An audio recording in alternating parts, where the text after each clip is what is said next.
À Noël, ma sœur s'est écriée, « Je viens d'acheter une superbe maison. Et toi, tu t'installes quand ?» J'ai souri, c'est déjà fait. Je n'invite juste pas ceux qui doutaient de moi. Le lendemain matin, ma famille était devant mon manoir à 5 millions d'euros. Le vigile a vérifié la liste des invités. Son nom n'y était pas. Jessica, 34 ans, rentrait chez ses parents chaque année dans leur maison de banlieue, comme un rituel. Cette année-là, ma sœur Sophie a lâché sa bombe pendant la découpe de la dinde. Je viens d'acheter une magnifique maison à Canton-Fleury. Puis elle s'est tournée vers moi avec ce sourire. Quand vas-tu te poser, Jess? La table est tombée dans un silence de mort. J'ai senti 20 paires d'yeux brûler en moi, jugeant mon appartement, mon célibat, mes choix. Ce n'était pas la première fois, mais quelque chose était différent cette année.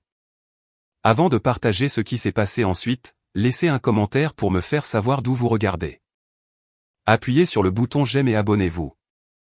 Si votre famille a déjà remis en question vos choix de vie lors du dîner de fête, pour comprendre ce qui s'est passé à cette table de la fête de la mi-automne, vous devez comprendre ma famille. Nous sommes les Dubois. Parfait sur les cartes de Noël, mais compliqué en dessous, comme la plupart des familles. Mon père, Bernard, 62 ans, récemment retraité après 30 ans en tant que cadre chez Crédit Lyonnais, a bâti son identité autour de la stabilité, de l'emploi stable, de la maison familiale en banlieue, de la préparation à la retraite, de tout le package. C'est un homme qui mesure le succès en actifs tangibles, en biens possédés, en fonds de retraite sécurisés et en héritage familial établi. Chaque décision qu'il a prise a été calculée et traditionnelle, et il s'est toujours attendu à ce que ses enfants suivent le même chemin fiable. Maman Chantal, 59 ans, a consacré sa vie à créer la maison parfaite. Elle est la présidente du comité de quartier, la coordinatrice bénévole de l'église et a organisé toutes les fêtes de famille depuis que je m'en souvienne. Son monde tourne autour des étapes importantes de la famille, des mariages, des baby showers, des baptêmes, des remises de diplômes. Elle collectionne des magazines de mariage depuis que Sophie et moi étions adolescentes, laissant parfois ouvert des pages de robes lorsque je lui rends visite. Maman subtile. Ensuite, il y a ma sœur Sophie, 31 ans, qui a suivi la stratégie de nos parents à la lettre. Université, rencontré Julien à 23 ans, marié à 25 ans, emploi solide dans le secteur bancaire qu'elle a réduit à temps partiel après le mariage. Sophie a toujours été la bonne fille, celle qui appelle chaque semaine, apporte des gratins quand quelqu'un est malade et ne manque jamais une réunion de famille. Elle n'est pas malveillante à ce sujet, mais il y a toujours eu une compétition tacite entre nous, avec elle fermement en tête, selon le tableau de bord de la famille Dubois. Julien, son mari depuis 6 ans, travaille dans la finance immobilière commerciale. Il est assez agréable, si ce n'est un peu oubliable, le genre d'homme qui se fond parfaitement dans les photos de famille et les réunions de clubs de campagne. Il soutient Sophie dans tout, et il présente un front uni de succès conventionnel.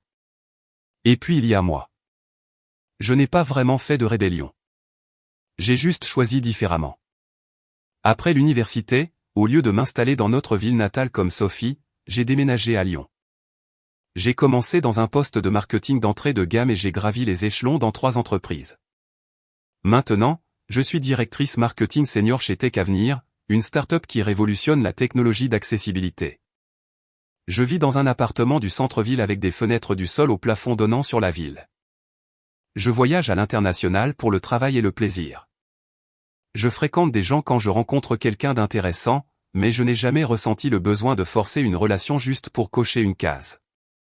Ma famille n'a jamais compris pourquoi je gaspillerais mon potentiel dans des semaines de travail éreintantes de 60 heures au lieu de trouver un homme bien et de fonder une famille. Ils ne voient pas que je construis quelque chose de significatif, quelque chose qui m'appartient. La tension a commencé doucement. Ma mère me demandant si j'avais rencontré quelqu'un de spécial à chaque fois que nous parlions au téléphone. Mon père remettant en question mes décisions financières malgré le fait que mon salaire dépassait désormais ce qu'il gagnait avant la retraite. Sophie m'envoyant des listes de maisons de banlieue près de chez eux, au cas où vous voudriez revenir un jour. Les réunions de famille sont devenues des champs de mine. Il y a 2 ans, lors de la fête de la Toussaint, ma tante m'a demandé quand j'allais donner des petits-enfants à mes parents, et j'ai mentionné que cela pourrait ne pas faire partie de mes projets. On aurait dit que j'avais annoncé mon intention de rejoindre une secte. Ma mère a pleuré dans la cuisine plus tard dans la soirée. À Pâques dernier, mon père m'a acculé pour discuter de la congélation de mes ovules tant qu'il y avait encore du temps, comme si mon horloge biologique était une bombe à retardement menaçant la structure familiale. J'ai expliqué que la parentalité n'était pas une priorité pour moi pour le moment, et il m'a regardé comme si je l'avais giflé. À travers tout cela, Sophie a maintenu sa position d'enfant d'or de la famille. Elle n'a jamais critiqué ouvertement mes choix, mais ses commentaires inquiets, « Je suis juste inquiète que tu sois seule », étaient plus blessants que des attaques directes. Il y avait toujours le sous-texte, je faisais mal la vie et elle la faisait bien. Ne vous méprenez pas, j'aime profondément ma famille. Mes parents ont travaillé dur pour nous donner des opportunités et de la stabilité. Sophie et moi avons partagé une chambre pendant 16 ans et étions meilleurs amis pendant l'enfance. La rupture entre nous maintenant n'est pas un manque d'amour. C'est une question de définition différente d'une vie bien vécue. Et c'est le cœur de mon conflit intérieur. Je suis fier de ce que j'ai construit, des défis que j'ai surmontés, de l'indépendance que j'ai acquise. Pas plus tard que le mois dernier, j'ai été promu après avoir décroché le plus gros client de l'histoire de l'entreprise. Mon équipe me respecte. J'ai des amis qui comprennent mes choix parce qu'ils ont fait des choix similaires.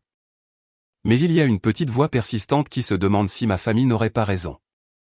Quand je rentre dans mon appartement après une semaine de travail de 80 heures dans le silence au lieu de quelqu'un qui m'attend, je remets parfois en question mon chemin.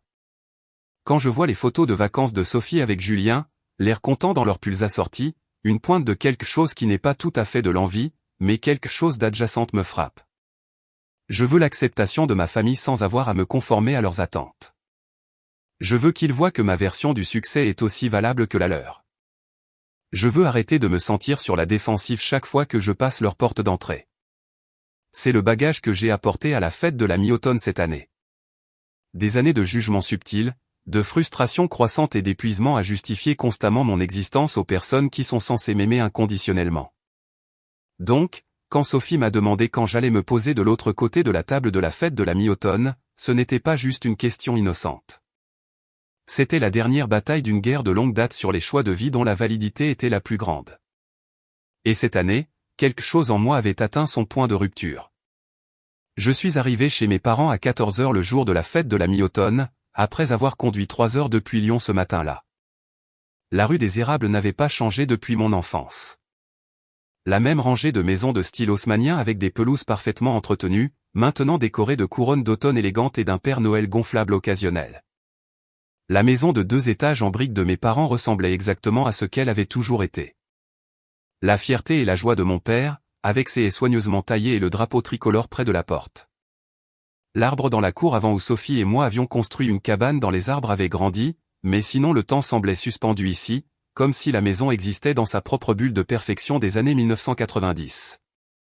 Je me suis garé derrière la Peugeot impeccable de mon père et je me suis assise un moment, en prenant de profondes respirations. Tiens bon aujourd'hui, me suis-je murmuré, un mantra préfet que j'avais développé au fil des ans. J'ai attrapé la bouteille de vin et la compote de pommes maison du siège passager et je suis entré. Le parfum familier m'a frappé immédiatement. Cannelle, dinde, la farce à la sauge signature de ma mère. La musique de Noël jouait doucement depuis les haut-parleurs de la cuisine, bien que ma mère ait toujours lancé la musique des fêtes bien avant la fête de la mi-automne. Certaines traditions n'ont jamais changé. La voilà. Ma mère a appelé, sortant de la cuisine dans son tablier, ses cheveux auburn parfaitement coiffés malgré des heures de cuisine. Nous commencions à nous inquiéter. Le trafic était bon, maman. Je suis pile à l'heure. Je me suis penché pour son étreinte, enveloppé dans le parfum de son parfum habituel mélangé aux épices de pâtisserie. Mon père est apparu du salon, ses lunettes de lecture perchées sur son nez. La fille prodigue est de retour, a-t-il dit avec un sourire qui contenait à la fois de la chaleur et autre chose. L'attente, peut-être. Comment la grande ville te traite-t-elle? C'est bien, papa. Occupé par une nouvelle promotion. Toujours en train de te tuer à la tâche, je vois. Il a secoué légèrement la tête. Il y a plus dans la vie que le travail, Jessica. Et voilà, ça a commencé, même pas 5 minutes après avoir franchi la porte. Je suis allé à la cuisine aider ma mère, tombant dans notre danse bien répétée de préparation culinaire. Je me suis vu attribuer la même tâche depuis le lycée. Fouetter les pommes de terre, disposer le plateau de condiments, mettre la table avec la belle porcelaine qui ne sortait que pour les fêtes. Sophie et Julien devraient arriver d'une minute à l'autre, a dit ma mère en vérifiant la dinde. Elle a été tellement occupée par la nouvelle maison. Attends de voir les photos. C'est juste parfait pour eux. Beaucoup de place pour une famille qui s'agrandit. Je me suis concentré intensément sur les pommes de terre. C'est génial. Je suis contente pour eux. Et ce projet de responsable marketing sympa que tu as mentionné, David? C'était Thomas? Je l'ai corrigé. Et ce n'était que quelques rendez-vous. Rien de sérieux. Ma mère a soupiré presque imperceptiblement. Eh bien, on ne sait jamais à moins de donner une vraie chance à quelqu'un, ma chère. La sonnette de la porte m'a sauvé de la réponse. J'ai entendu l'accueil retentissant de mon père, suivi de la voix de Sophie et des tons plus graves de Julien. J'ai esquissé un sourire et je suis allé les saluer. Sophie avait l'air radieuse, ses cheveux blonds coiffés en vagues lâches, portant une robe pull bordeaux qui complétait son teint clair. Elle avait toujours été la plus conventionnellement jolie avec ses traits délicats et son sourire facile. Julien se tenait à côté d'elle dans une chemise boutonnée bleue et un pantalon kaki, l'uniforme universel de la masculinité non menaçante. Jess, Sophie m'a serré fort dans ses bras. Dieu, ça fait des mois. Tu as l'air, elle a fait une pause, ses yeux parcourant ma robe noire et mes bottes chic de la ville. Tellement professionnelle. Je savais que ce n'était pas une insulte, mais l'implication flottait là. Professionnel au lieu de détendu, soigné au lieu de confortable, travaillant au lieu de vivre. Merci, Sozo. Tu as l'air super aussi. Julien m'a fait une maladroite étreinte latérale. La gourou du marketing. Comment se passe la course aux armements? Avant que je puisse répondre, mon père a dirigé tout le monde vers le salon pour les boissons avant le dîner. Ma mère avait disposé des albums photos sur la table basse, une tradition de fête conçue pour faire remonter les souvenirs, et de plus en plus ces dernières années pour me rappeler les moments de famille plus heureux lorsque nous étions tous sous le même toit. Oh mon Dieu, regardez bébé Jessica dans son costume de ballet. Sophie feuillette joyeusement les pages. Tu étais si mignonne avant de devenir si sérieuse. Ma mère a distribué des verres de cidre chaud, sa spécialité. Je regardais ces photos la semaine dernière et je n'arrivais pas à croire à la vitesse à laquelle le temps passe. On dirait qu'hier encore vous vous disputiez pour des jouets et maintenant, regardez-vous toute grande avec vos propres vies. En parlant de cela, a interrompu mon père, se tournant vers moi. Comment se passe la scène de rencontre à Lyon? Une femme belle et prospère comme vous doit avoir des hommes qui font la queue. J'ai pris une longue gorgée de cidre. Je fréquente occasionnellement, papa. Je suis juste concentré sur d'autres choses pour le moment, comme cette promotion, a dit Sophie. Félicitations, au fait. Que fait exactement une directrice marketing senior toute la journée? J'ai commencé à expliquer mon rôle, la campagne majeure que je venais de lancer, l'équipe que je gérais, mais j'ai pu voir les yeux se voiler au moment où j'ai mentionné l'analytique numérique. Mon père a vérifié sa montre. Ma mère a disparu dans la cuisine. Julien a hoché poliment la tête tout en pensant clairement à autre chose. Quoi qu'il en soit, j'ai conclu. C'est stimulant mais gratifiant. Ça a l'air épuisant, a dit Sophie avec sympathie. Je suis tellement contente d'avoir réduit mes heures. La vie est trop courte pour la passer toute au bureau. Ma mère m'a sauvé en annonçant que le dîner était prêt. Nous nous sommes rendus dans la salle à manger où la table était dressée avec sa meilleure porcelaine, ses verres en cristal et les chandeliers en argent qui appartenaient à ma grand-mère. La dinde était étincelante au centre, entourée de tous les accompagnements traditionnels, farce, sauce au canneberge, gratin de haricots verts, patates douces garnies de guimauve, petits pains briochés. Nous avons pris nos places habituelles, mon père en tête, ma mère au pied, Sophie et Julien d'un côté, moi seul de l'autre. La chaise vide à côté de moi semblait crier mon célibat à tous les présents. Mon père a dit la grâce, remerciant Dieu pour la famille, la santé et la prospérité. Nous avons passé les plats, rempli les assiettes et nous nous sommes installés dans le silence confortable initial des gens qui apprécient la bonne nourriture. Alors ma mère a commencé, parler à Jessica de la maison. Le visage de Sophie s'est illuminé. Oh mon Dieu, Jess, c'est parfait. 4 chambres, 3 salles de bain et demi à Canton Fleury.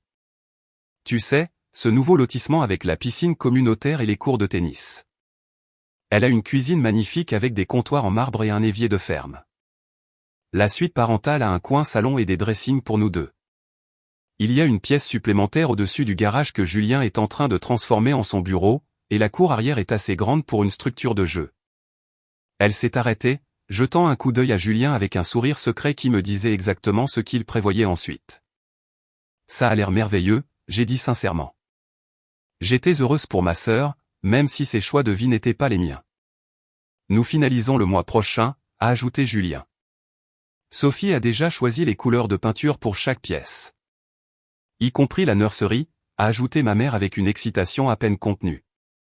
Mon père a levé son verre à Sophie et Julien qui franchissaient la prochaine étape de la construction de leur vie ensemble. Ta mère et moi ne pourrions pas être plus fiers. Nous avons tous trinqué. J'ai pris une plus grande gorgée de vin que nécessaire. C'est un tel soulagement de nous installer dans notre maison pour toujours. Sophie a continué. Fini la location. Fini les solutions temporaires. Nous mettons des racines. Elle s'est tournée vers moi. Son expression un mélange de curiosité et autre chose. Préoccupation, pitié, supériorité. Et toi, Jess? Des projets d'acheter un bien immobilier? Je sais que l'immobilier à Lyon est cher, mais tu dois bien gagner ta vie avec cette grosse promotion. Quand vas-tu te poser? Et voilà. La question qui flottait toute la soirée était maintenant mise à nu sur la table de la fête de la mi-automne comme un autre plat à servir. Tous les yeux se sont tournés vers moi, attendant ma réponse. Le silence semblait éternel alors que tout le monde me fixait.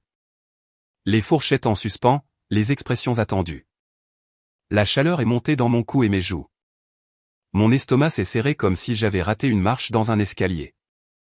La dinde dans mon assiette a soudainement semblé peu appétissante. À ce moment-là, une vie de moments similaires a défilé dans mon esprit. La remise de diplôme de Sophie. Quand des parents ont demandé pourquoi j'avais choisi le marketing au lieu de quelque chose de stable comme l'enseignement. Le mariage de mon cousin où j'étais la seule demoiselle d'honneur sans invité. Le Noël dernier, quand ma grand-mère m'avait tapoté la main et dit « Ne t'inquiète pas, ma chère. Le bon homme est quelque part là-bas. » Comme si mes réalisations ne comptaient rien sans une alliance. Derrière mon sourire figé, mes pensées s'emballaient. Je pouvais leur parler du luxueux immeuble d'appartement que j'avais envisagé.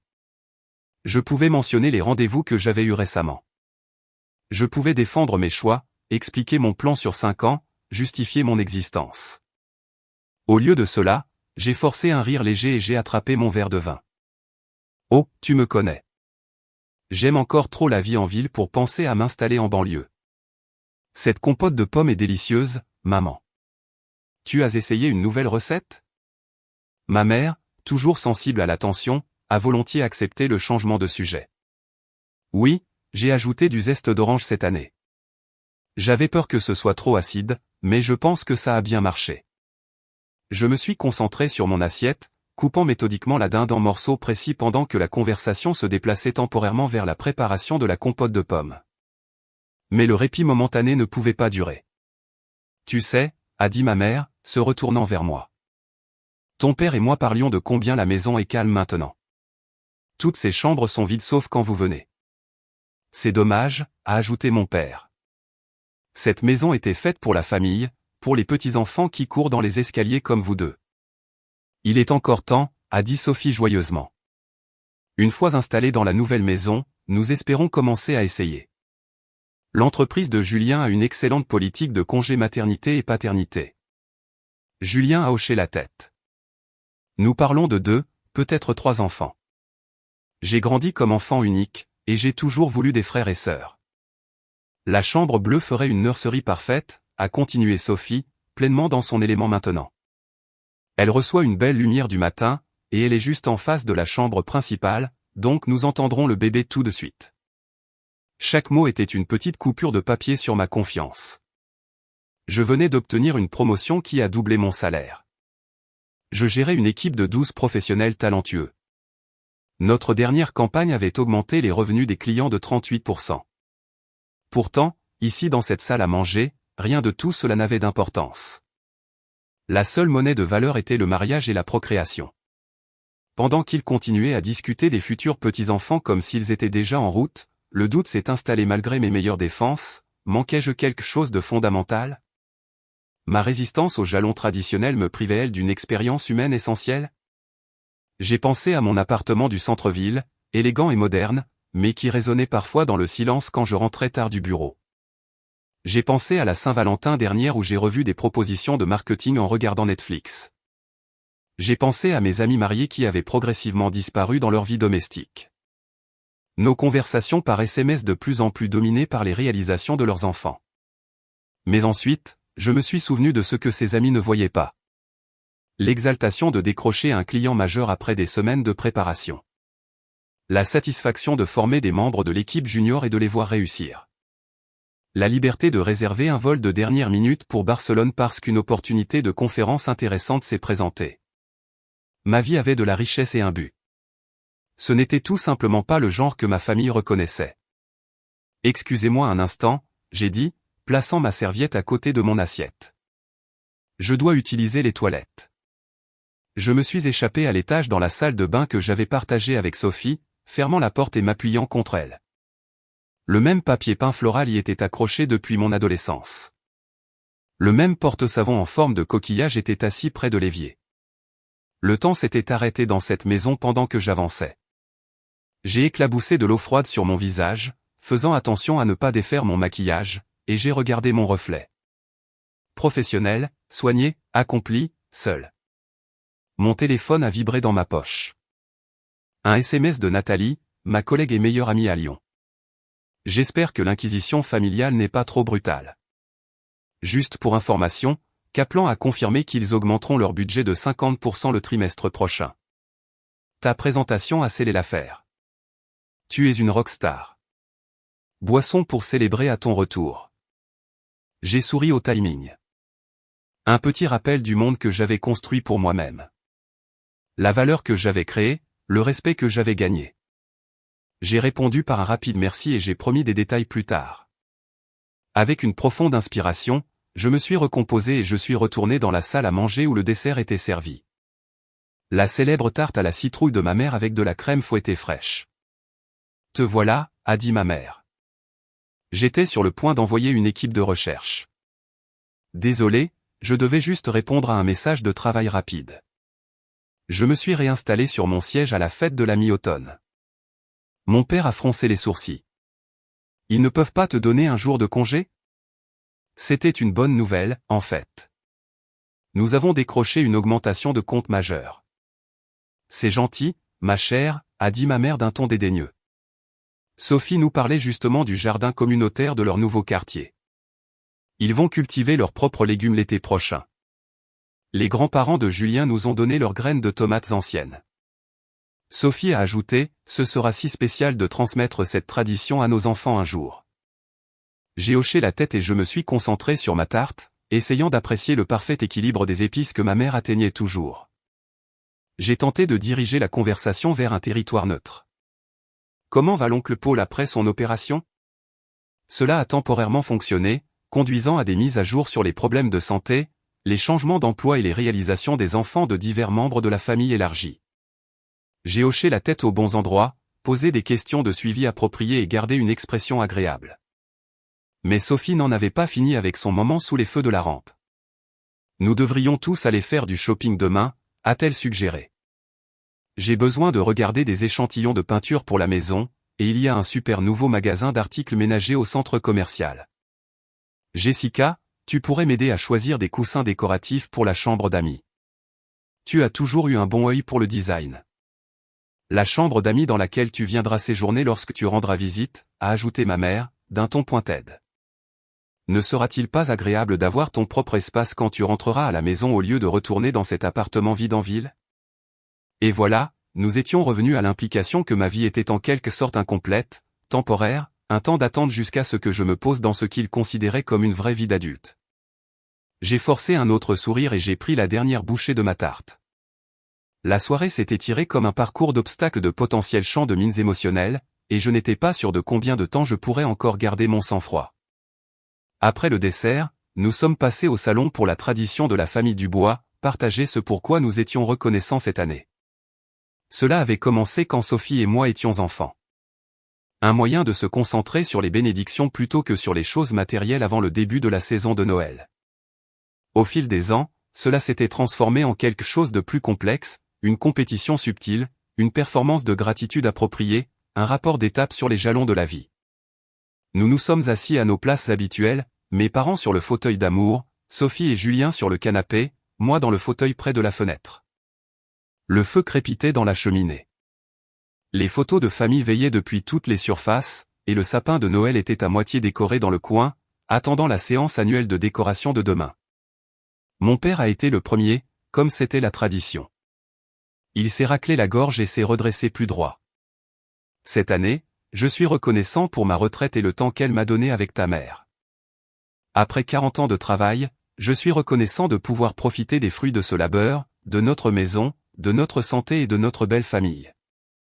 Je suis reconnaissant que les valeurs de travail acharné, d'engagement et de famille que mon père m'a inculquées aient été transmises à la génération suivante. Il a jeté un regard significatif à Sophie et Julien, et j'attends avec impatience que ces valeurs continuent pour les générations à venir. Ma mère s'est essuyé les yeux. Elle devenait toujours émotive pendant ce rituel et a pris son tour. Je suis reconnaissante pour cette maison qui a abrité notre famille à travers tant de saisons de la vie.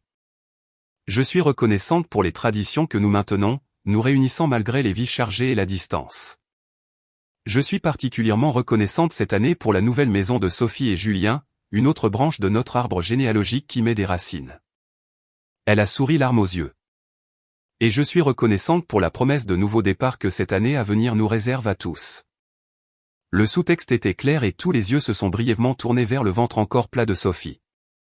Sophie s'est redressée, sa main trouvant celle de Julien. Cette année, je suis reconnaissante pour la croissance et les nouveaux chapitres.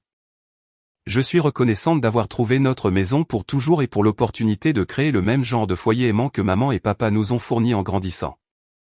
Je suis reconnaissante pour le soutien et le partenariat de Julien alors que nous construisons notre avenir ensemble. Elle m'a regardé directement, et je suis reconnaissante pour la famille qui sera toujours là, quels que soient les chemins que nous choisissons dans la vie. Julien a hoché la tête en signe d'approbation des paroles de Sophie avant d'ajouter ses propres gratitudes, faisant largement écho aux siennes, avec des remerciements supplémentaires pour sa récente promotion et la sécurité financière qu'elle apportait à leurs projets familiaux croissants. Puis ce fut mon tour. J'avais préparé quelque chose de sûr et de neutre pendant le trajet. Gratitude pour ma santé, ma sécurité d'emploi et les temps économiques incertains, mon soutien à mes amis, rien qui ne ferait dérailler le bateau ou n'inviterait à un examen plus approfondi de mes choix de vie. J'ai pris une profonde inspiration. Cette année, je suis reconnaissante pour « Oh », a interrompu Sophie, sa main volant à sa bouche. J'ai complètement oublié de mentionner que la maison dispose d'un espace bureau incroyable qui serait parfait pour le travail à distance.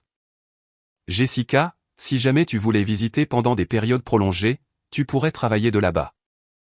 Cela te donnerait un avant-goût de ce que pourrait être la vie en dehors de la ville. Quelque chose en moi a craqué. Le barrage soigneusement construit pour contenir des années de frustration, de blessures et de ressentiment a soudainement cédé, et les mots ont coulé avant que je ne puisse les arrêter. Ce pourquoi je suis reconnaissante, j'ai dit, ma voix anormalement calme, c'est la force de construire une vie qui me comble, même lorsque cette vie ne correspond pas aux attentes des autres. La pièce est tombée dans le silence. Les yeux de ma mère se sont écarquillés. Mon père s'est remué mal à l'aise. Pendant des années, je me suis assise à cette table et j'ai écouté des commentaires subtils et moins subtils sur mes choix. Sur mon appartement vide, sur mon travail comme étant une phase jusqu'à ce que je me pose, sur mes réalisations insignifiantes parce qu'elles n'incluent pas de mari ou d'enfant. Jessica, ce n'est pas ce que nous, a commencé ma mère, mais j'ai levé la main. Laisse-moi finir, s'il te plaît. Je vous aime tous, et je sais que vous voulez ce qu'il y a de mieux pour moi. Mais il y a une hypothèse dans cette famille qu'il n'y a qu'une seule définition du succès, qu'un seul chemin vers le bonheur, acheter une maison en banlieue, se marier, avoir des enfants, et c'est un beau chemin pour ceux qui le veulent. Je me suis tourné vers Sophie, dont la bouche formait un parfait « oh » de surprise. Je suis sincèrement heureuse pour toi et Julien. Votre nouvelle maison a l'air parfaite pour la vie que vous voulez. Mais quand tu demandes quand je vais me poser, il y a un jugement dans cette question, une implication que je suis en quelque sorte instable ou incomplète. Ma voix s'est renforcée. Tu veux savoir à quoi ressemble se poser pour moi? C'est la carrière que j'ai construite à partir de rien. C'est l'équipe que j'ai assemblée et qui bat des records d'entreprise. C'est l'indépendance financière qui signifie que je n'aurai jamais besoin de dépendre de quelqu'un d'autre pour ma sécurité. J'ai pu voir le visage de mon père se renfrogner, mais je ne pouvais pas m'arrêter maintenant. Le mois dernier, j'ai été promue directrice marketing senior. Mon salaire a augmenté de 60%. La campagne que j'ai développée est utilisée comme étude de cas dans des conférences marketing. Je travaille avec des technologies qui aident les personnes handicapées à communiquer plus efficacement. Mon travail a du sens et de l'impact. J'ai pris une respiration tremblante, mais rien de tout cela ne semble avoir d'importance ici. Les seules questions que je reçois concernent les rencontres. Quand est-ce que je renoncerai à mes ambitions de carrière pour suivre le scénario que vous avez écrit pour moi? Et ça fait mal. Ça fait mal que la vie que j'ai choisie, pour laquelle j'ai travaillé incroyablement dur, soit rejetée comme étant d'une manière ou d'une autre incomplète. Les larmes me sont montées aux yeux, mais je les ai clignées. Je ne vous demande pas de comprendre mes choix. Je vous demande de respecter qu'ils sont les miens et que ma version de se poser pourrait être différente de la vôtre. Le silence qui a suivi était assourdissant. Les yeux de ma mère se sont remplis de larmes. La mâchoire de mon père s'est serrée de cette manière familière qui signalait son désapprobation. Julien fixait intensément la moquette. Et Sophie? Sophie avait l'air à la fois choquée et offensée, comme si je l'avais giflée. Eh bien, a finalement dit ma mère, la voix tremblante, je pense qu'il y a eu un malentendu. Nous voulons juste que tu sois heureuse, Jessica. Tu veux que je sois heureuse d'une manière spécifique que tu comprends le bonheur. C'est différent. Mon père s'est raclé la gorge. Tu dramatises trop. Personne ne rejette tes réussitions professionnelles. Mais il y a des réalités que tu dois considérer. Tu as 34 ans. Si tu veux une famille, papa, c'est exactement ce dont je parle. L'hypothèse que je dois vouloir les mêmes choses que toi. Que si je ne le fais pas, il y a quelque chose qui ne va pas chez moi. Il n'y a rien de mal à vouloir que notre fille ait de la compagnie, a interrompu ma mère. À ne pas être seule. Mais je ne suis pas seule. J'ai des amis, des collègues, des mentors, une communauté que j'ai construite. Être célibataire ne signifie pas être isolé ou seul. Sophie a finalement pris la parole, sa voix tendue par la blessure. Je posais juste une simple question au dîner. Je ne savais pas que cela déclencherait une sorte de manifeste féministe. Le ton dédaigneux a été le coup de grâce. Ce n'était pas une simple question, Sophie. C'était une question chargée et tu le sais. C'était une façon de souligner tes choix comme étant les bons et les miens comme étant incomplets. Comme chaque commentaire préoccupé sur mon horloge biologique, chaque regard triste quand je mentionne des réalisations professionnelles au lieu de mon statut relationnel, chaque suggestion que mon appartement n'est qu'un arrêt temporaire jusqu'à ce que ma vraie vie commence. C'est injuste, a dit Sophie, se levant. J'ai toujours soutenu tes choix. C'est moi qui t'ai défendu quand ma tante Agnès disait que ton mode de vie était égoïste au barbecue du 14 juillet. Me défendre? Le fait que mon mode de vie ait besoin d'être défendu est précisément le problème. Julien a tenté maladroitement d'intervenir. Mesdames, c'est la fête de la mi-automne. Peut-être que nous devrions éviter cela. Julien. Sophie et moi avons dit simultanément, une rare unité fraternelle. Mon père s'est levé, assumant son rôle familier d'autorité familiale. C'est assez. Jessica, tu réagis de manière excessive et tu gâches le moment de Sophie. Elle est enthousiaste à propos de sa nouvelle maison, comme elle devrait l'être. Tout n'est pas une attaque personnelle contre tes choix de vie alternatifs. Choix de vie alternatif. J'ai répété incroyablement. Être concentré sur ma carrière et célibataire n'est pas un mode de vie alternatif. C'est juste ma vie. Une vie que vous semblez déterminé à défendre plutôt qu'à examiner, a rétorqué mon père. Peut-être que si tu passais moins de temps sur la défensive et plus de temps à être honnête avec toi-même sur ce que tu veux vraiment. Ce que je veux vraiment, j'ai interrompu, me levant et attrapant mon manteau, c'est être accepté par ma famille sans avoir à me conformer à leur définition étroite du succès. Ce que je veux vraiment, c'est célébrer le bonheur de ma sœur sans que mes propres choix soient remis en question. Ce que je veux vraiment, c'est profiter d'un repas de fête sans avoir l'impression d'être jugé pour le crime de vivre différemment. Ma mère pleurait ouvertement maintenant. Jessica, s'il te plaît, ne pars pas. Nous pouvons en parler. Mais le schéma familier était clair. Mes sentiments seraient rejetés comme une réaction excessive.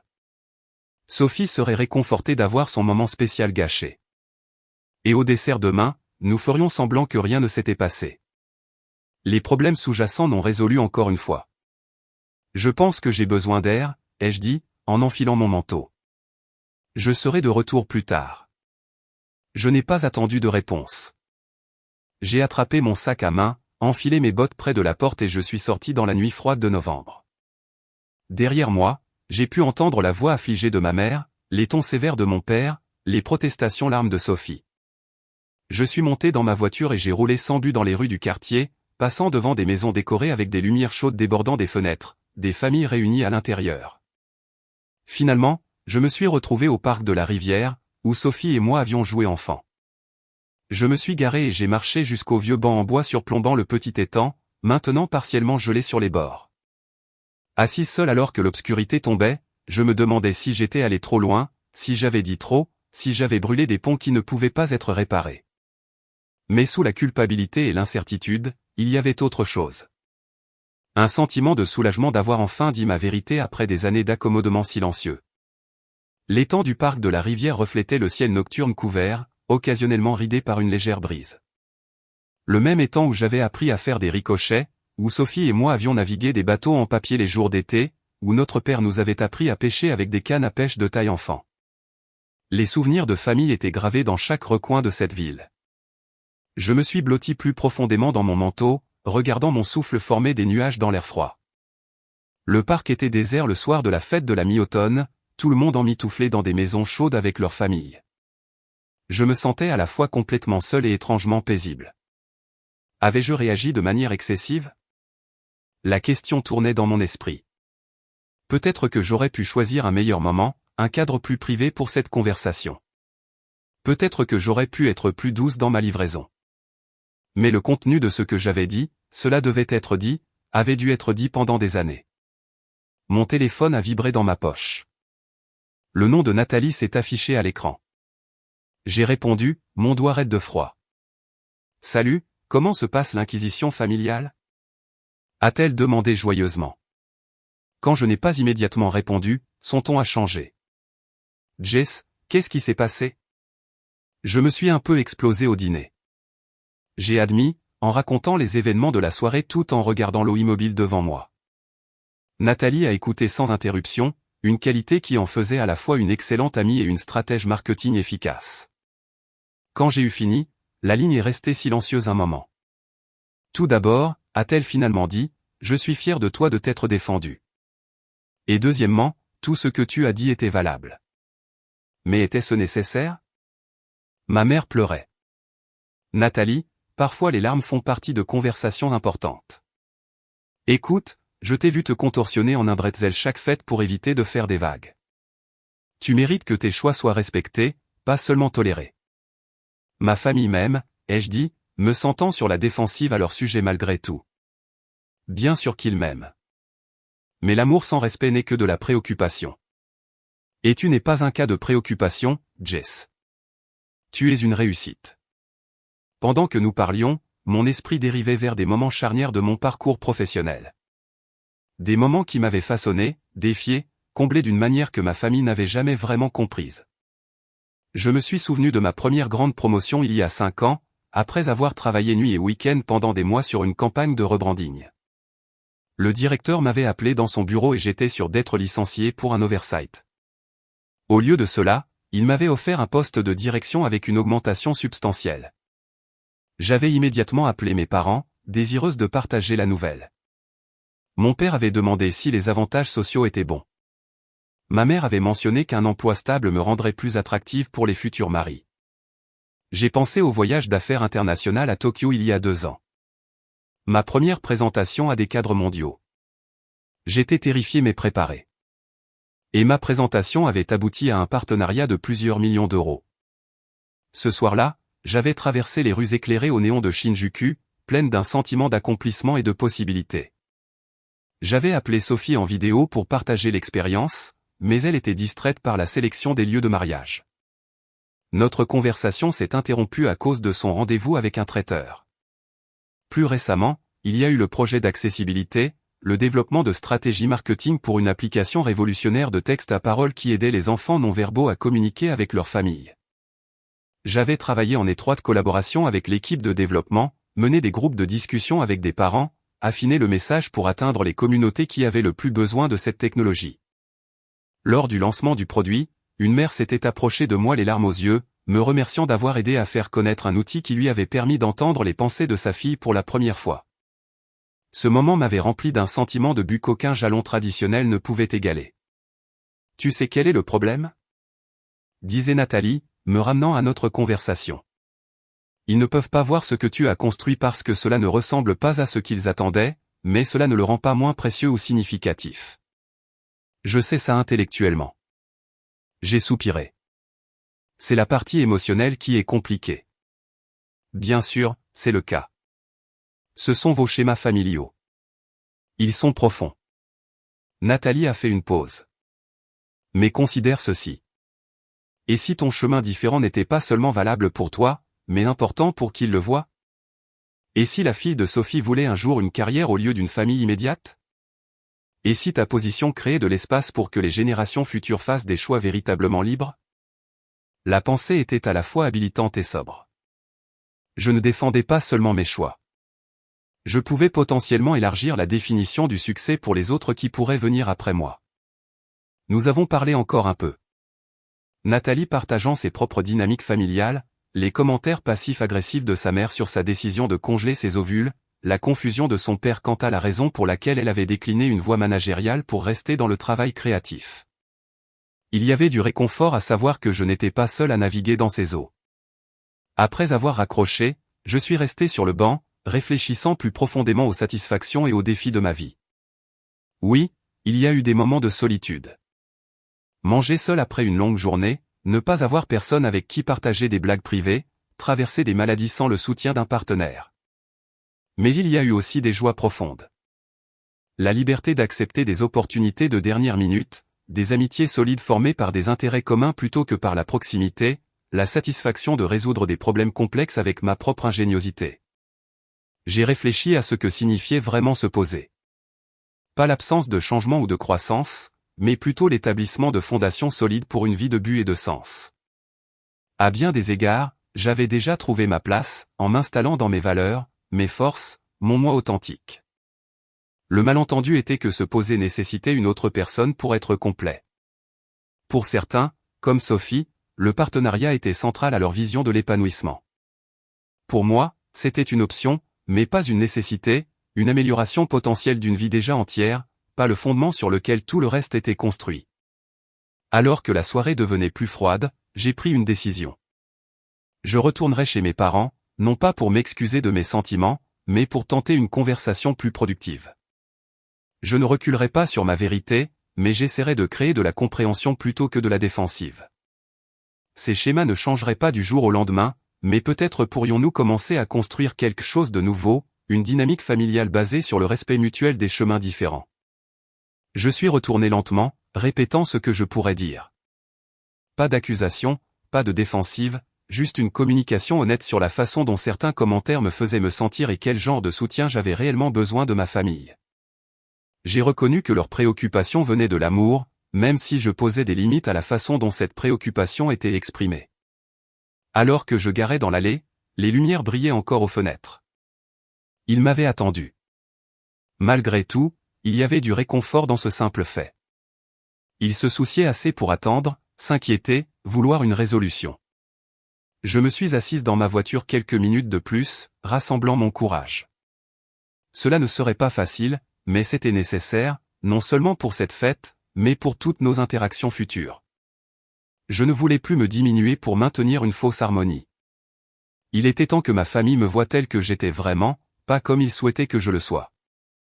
Avec une détermination renouvelée, je suis sorti de la voiture et j'ai marché vers la maison, prête à défendre ma vision d'une vie stable et épanouie, une vie qui pourrait être différente de la leur, mais qui était tout aussi valable ou complète. J'ai ouvert la porte d'entrée doucement, retirant mes bottes dans l'entrée. La maison était silencieuse, à l'exception des voix étouffées venant du salon. J'ai accroché mon manteau et j'ai suivi le son, trouvant ma famille exactement comme je les avais laissés. Mes parents sur le fauteuil d'amour, Sophie et Julien sur le canapé. La seule différence était leur posture, tendue, inquiète, attendant. Ils ont tous levé les yeux simultanément quand je suis entré. Les yeux de ma mère étaient rougis, l'expression de mon père prudente.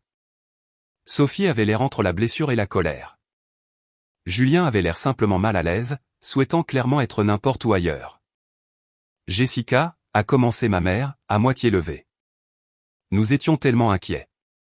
Je suis désolé d'être parti comme ça, ai-je dit, en m'asseyant dans le fauteuil. J'avais besoin d'un peu d'espace pour rassembler mes pensées. Un silence gênant a suivi. Personne ne semblait savoir comment procéder après l'éruption émotionnelle précédente. J'aimerais réessayer. J'ai finalement dit, je m'excuse pour mon départ brusque et pour avoir élevé la voix, mais je maintiens ce que j'ai dit sur ce que j'ai ressenti. Mon père s'est raclé la gorge. Jessica, nous comprenons que tu es fière de ta carrière. Personne ne dénigre cela, mais ta réaction ce soir était disproportionnée par rapport à une simple question de ta sœur. J'ai pris une profonde inspiration, me rappelant de rester calme. Papa, ce n'était pas seulement ce soir. C'était un schéma qui existe depuis des années. Un schéma où mes choix de vie sont traités comme temporaires ou d'une manière ou d'une autre moins valables que le chemin traditionnel. Nous n'avons jamais dit ça. Ma mère a protesté. Pas directement peut-être, mais cela a été implicitement dit d'innombrables fois. Quand tu parles de mon appartement comme étant vide plutôt que de ma maison, quand tu changes de sujet après que j'ai partagé des réalisations professionnelles, quand tu décris mon célibat comme un problème à résoudre plutôt qu'un statut qui pourrait être intentionnel. Sophie s'est croisé les bras défensivement. Tout le monde ne t'attaque pas, Jessica. Parfois, une question n'est qu'une question. Je me suis tourné vers ma sœur. Sophie, comment te sentirais-tu si chaque fois que tu partageais des nouvelles de ta maison ou de ton mariage, je te demandais immédiatement quand tu allais te concentrer à nouveau sur ta carrière? Si j'impliquais que tes choix limitaient ton potentiel ou te rendaient dépendante de Julien. Si je suggérais que ta vie était en quelque sorte incomplète parce que tu priorisais des choses différentes de moi. Elle a cligné des yeux en réfléchissant. Cela semblerait jugeant. Exactement. Et c'est ainsi que je me sens lorsque mes priorités différentes sont constamment remises en question. Ma mère s'est essuyé les yeux avec une serviette. Nous voulons juste que tu sois heureuse, Jessica. Nous craignons que tu sois seule. Maman, j'ai besoin que tu m'entendes. Je ne suis pas seule. Je suis célibataire, ce qui est différent. J'ai des amitiés profondes, un travail significatif, une communauté que j'ai construite. Et si finalement je choisis de partager ma vie avec quelqu'un, ce sera un ajout à une existence déjà épanouissante, pas une solution à un problème. Mon père s'est remué mal à l'aise. Le monde réel a certaines réalités, Jessica. La sécurité, les réseaux de soutien familial, l'héritage. Ces choses comptent à long terme. Je sais, papa, et je respecte la vie que toi et maman avez créée. J'ai juste besoin que tu comprennes que mon bonheur peut être différent du tien. Ma mère a tendu la main pour prendre la mienne à travers la table basse. Nous pouvons essayer de faire mieux, Jessica. Nous voulons vraiment que tu sois heureuse, quelle que soit la façon dont cela se présente. Et j'essaierai d'être moins sur la défensive, j'ai offert. Je sais que tes questions viennent de l'amour, même quand elles semblent jugeantes. Sophie a esquissé un sourire timide. Alors, parle-nous davantage de ce projet immobilier. Qu'est-ce qui t'a fait choisir cet emplacement? Alors que je commençais à expliquer les détails, l'importance architecturale de l'espace, les études de marché sur les besoins des entrepreneurs, les partenariats communautaires que nous développions, j'ai observé les expressions de ma famille changer de l'intérêt poli à un engagement sincère. Mon père a posé des questions intelligentes sur la structure de financement. Ma mère a été émue par les dispositions de garde d'enfants pour les mères qui travaillent. Même Julien, qui semblait le plus déconnecté de mon monde, a montré de l'intérêt pour les aspects techniques de la modernisation d'un bâtiment historique. Sophie m'a prise à part pendant que les autres examinaient les rendus architecturaux que j'avais apportés. Je dois te dire quelque chose, a-t-elle dit à voix basse. Après la fête de la mi-automne, j'ai beaucoup réfléchi à pourquoi je me sentais si menacé par tes choix, et j'ai réalisé quelque chose d'important. Elle a hésité, puis a continué. Quand nous étions enfants, j'étais toujours celle qui était bien, qui suivait les règles, qui répondait aux attentes. Tu étais plus courageuse, tu remettais les choses en question, tu trouvais ton propre chemin. Une partie de moi t'enviait même si je recevais des approbations pour mes choix conventionnels. L'aveu m'a surprise. J'ai toujours pensé que tu avais tout compris. J'ai admis, tu semblais si certaine de ce que tu voulais. J'étais certaine de ce qui était attendu, a-t-elle corrigé. Il y a une différence. Ne vous méprenez pas. Je veux la maison, la famille, l'implication communautaire. Mais parfois je me demande si j'ai assez exploré avant de m'installer sur ce chemin. Il n'est pas trop tard pour explorer d'autres dimensions de toi-même, ai-je dit. Avoir une maison et une famille ne signifie pas que tu ne peux pas aussi poursuivre d'autres intérêts ou ambitions. Elle a hoché la tête pensivement. C'est en partie pourquoi je voulais voir tout cela, pour comprendre qu'il existe différentes façons de créer du sens. Elle a fait un geste autour de l'espace. Ce que tu construis ici, cela va aider tellement de gens. C'est un type de patrimoine différent de celui que j'ai choisi, mais c'est tout aussi significatif. Cette conversation a marqué un tournant dans notre relation. De la compétition à l'appréciation mutuelle, du jugement à la compréhension. Nous étions des femmes différentes faisant des choix différents, tous deux valables, tous deux significatifs à leur manière. La réunion de Noël chez mes parents la semaine suivante a reflété cette dynamique évolutive. Il y a encore eu des moments de tension. Les vieilles habitudes ne disparaissent pas du jour au lendemain, mais l'atmosphère avait fondamentalement changé. J'ai amené Nathalie comme invitée, présentant ma famille à l'ami qui avait été mon système de soutien pendant des années. Ils l'ont accueillie chaleureusement, mon père engageant une conversation avec elle sur les tendances du marché, ma mère insistant pour qu'elle goûte tous les plats des fêtes. Quand Nathalie a mentionné notre travail bénévole avec un programme de codage pour filles, mes parents ont posé des questions réfléchies au lieu de changer de sujet. Sophie et Julien ont partagé des mises à jour sur leur nouvelle maison sans le sentiment de satisfaction supérieur précédent. Ils avaient emménagé il y a 2 semaines et arrangé encore les meubles, choisissaient les traitements de fenêtres, s'adaptaient aux nouvelles routines. Nous avons une chambre d'amis qui serait parfaite pour tes amis de Lyon si vous voulez tous visiter un jour. Sophie a offert. Le quartier a quelques bons restaurants à distance de marche.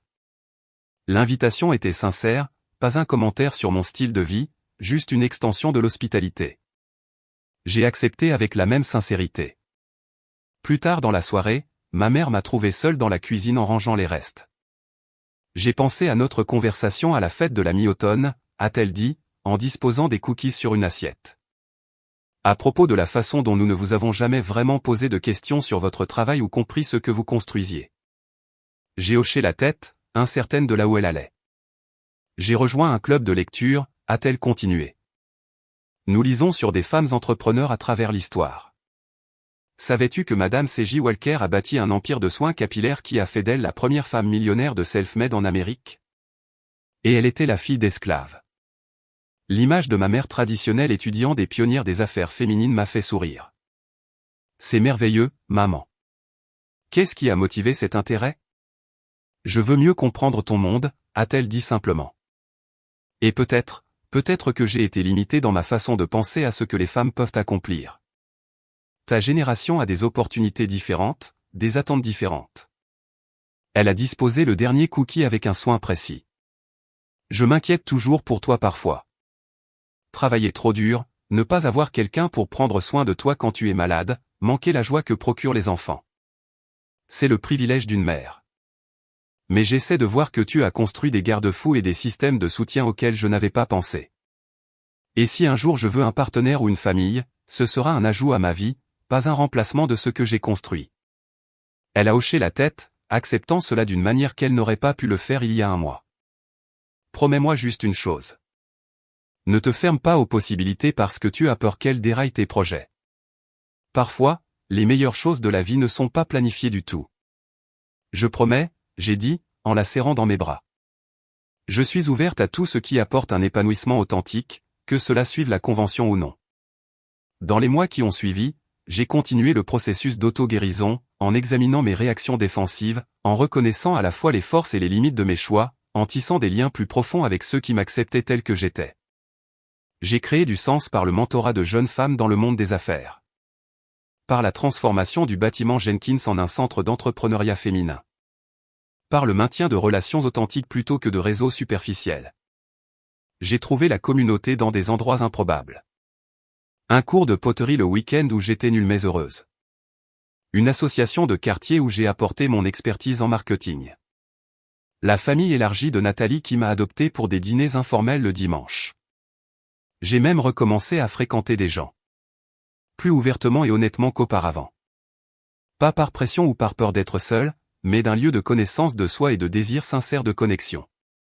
Certaines relations ont duré quelques semaines, d'autres quelques mois. Aucune n'était encore devenue permanente, mais chacune ajoutait une dimension à ma vie plutôt que de la définir. La véritable percée est venue lorsque j'ai réalisé que se poser n'avait rien à voir avec la géographie, la propriété ou le statut relationnel.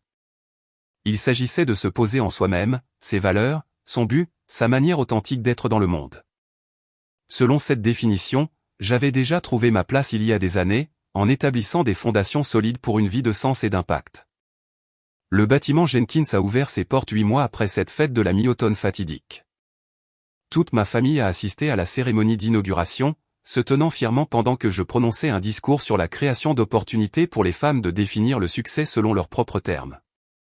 Ensuite, une jeune entrepreneur s'est approchée pour me remercier d'avoir créé l'espace qu'elle ne trouvait nulle part ailleurs, abordable, solidaire, compréhensif de ses besoins en tant que femme d'affaires et mère célibataire. Cela a tout changé pour ma fille et moi, a-t-elle dit simplement. Ce soir-là, en regardant le coucher de soleil depuis le jardin sur le toit du bâtiment, entouré de ma famille et de collègues qui voyaient et respectaient enfin mes choix, j'ai trouvé la paix avec mon chemin. Ce n'était pas parfait. Aucune vie ne l'est, mais elle était authentiquement la mienne. Les jugements des autres, même de ceux que j'aimais, ne pouvaient plus ébranler ces fondations. La leçon que j'ai apprise à travers ce Thanksgiving difficile et ses conséquences a été profonde. Le vrai bonheur ne vient pas de la conformité aux attentes des autres, mais de vivre en harmonie avec ses propres valeurs et son but. Le succès a de nombreuses définitions, aucune intrinsèquement plus valable que les autres. Et la liberté vient de l'établissement de limites avec amour, en laissant de la place à la différence tout en maintenant la connexion. Avez-vous déjà dû défendre vos choix de vie auprès de votre famille? Comment avez-vous géré cela? Partagez vos expériences dans les commentaires ci-dessous. Et si cette histoire vous a touché, aimé, abonnez-vous et partagez-la avec quelqu'un qui pourrait avoir besoin d'entendre que son chemin est également valable. N'oubliez pas que nous avons tous des parcours différents, et que cette diversité est ce qui rend notre tapisserie humaine si riche et belle. Merci de votre écoute, et que vous trouviez la paix avec votre propre chemin unique.